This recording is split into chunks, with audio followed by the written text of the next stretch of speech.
Hey everyone, welcome back to my channel. Jeff Piroozshad here, and we've got a really cool ball review today. We're taking a look at MOTIV's newest release called the Pride. This is a really interesting ball. It's an asymmetric ball, but it's not a really high-end asym.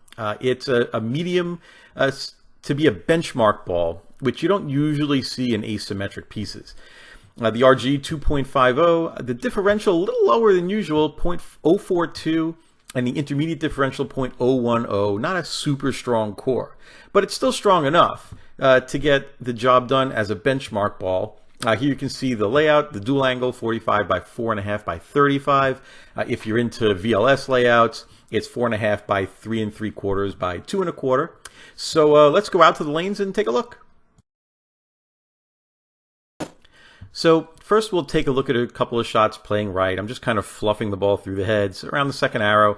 Just want to see two things. A, if it can get through the drier part of the lane pretty well, because using an asymmetric ball around the drier part of the lane, usually not the best idea, but you can see that it does okay. And the second thing is, when I don't hit the ball too hard, will it make it back to the pocket? And this ball does make it back, although you probably want to keep your ball speed down a little bit if you're throwing it as hard as I do. But moving in, you'll see that's where this ball really starts to shine. Where if you're playing right, you might be able to get away with using a little stronger ball, depending on how much oil there is in your bowling center. But sometimes if you move in with that stronger ball, or if you just start there normally, that stronger ball can be a little too strong. It might rev up too early. It might, especially if it's an asymmetric ball, check up too hard. Or if there's just not a lot of volume, sometimes that stronger asymmetric ball just isn't the kind of ball you want. You might want something like this, where it'll get through the heads a little better because the cover isn't really as strong. And with the asymmetric core, you're still going to get a nice defined back end reaction. It's still going to rev up good.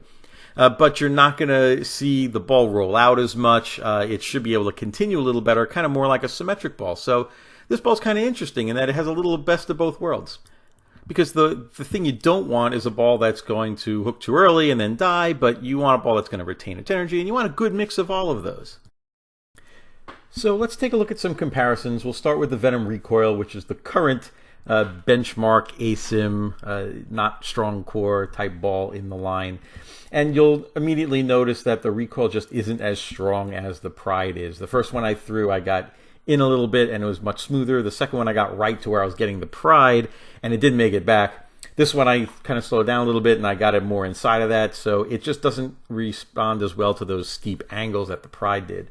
So here's the Trident Horizon, which is a much stronger ball overall. The core is much stronger, but it's got a hybrid cover instead of a solid cover, so it has a much higher RG. So you can see it's loping down the lane a lot more, and you can get the length out of it, and then it just turns over a lot more in the back end. So that's just a different reaction. The Ripcord Flight, which is right now right in the middle of the ball chart, it's just not as strong as the Pride. It's not even close. I threw the first one, it didn't come back. I threw the second one, it didn't come back. I moved right, still didn't come back. I think finally I had to move on this shot maybe 4 boards right with my feet, maybe 5 it was, for it to finally get back to the pocket. And even then, you can see it wasn't really dead flush. So the Pride definitely a step up above the Ripcord Flight. Here's the Rogue Assassin. This is a comparison a lot of people were asking me about, and they're kind of similar, but the Assassin revs up, but it just doesn't have that kick in the back that the Pride does. You can see it's a little smoother. Asymmetric core versus symmetric core. The motion is just not as defined. So again, the Pride is just a stronger back end ball because it's asymmetric, and this is just something that you get out of a benchmark asym ball. So now here's the Venom Shock, and this comparison blew me away because I expected the Venom Shock to be weaker. And it just wasn't. I mean, this is why this ball's the GOAT, right? You can see, though, it does straighten out a little bit on the back end, but it gets there. And I was surprised that it got there. Like it's keeping up. So I decided we'll go back to the Pride, and we'll do some more Venom Shocks later. So stay tuned for that again. So let's go back to the Pride. We're moving in, and I 4-pinned, so I thought, well, maybe I just dried up the lane a little bit with the comparisons I just did. So I'm going to move a little more left and try to project a little more right, and see what the Pride does from that deep, and it seemed okay. It got back. It's still an asym ball, so it does straighten out a little bit on the back, but not as much as a normal asym. So it's kind of like right in that in between, and I can see why it's an why they say it's like the benchmark type asym, because you do get that best of both worlds that I mentioned earlier. Like it does give you that more defined reaction that an asym does, but it doesn't just roll out like a stronger asym. So I wanted to see what the shock would do from here. So let's go back to that.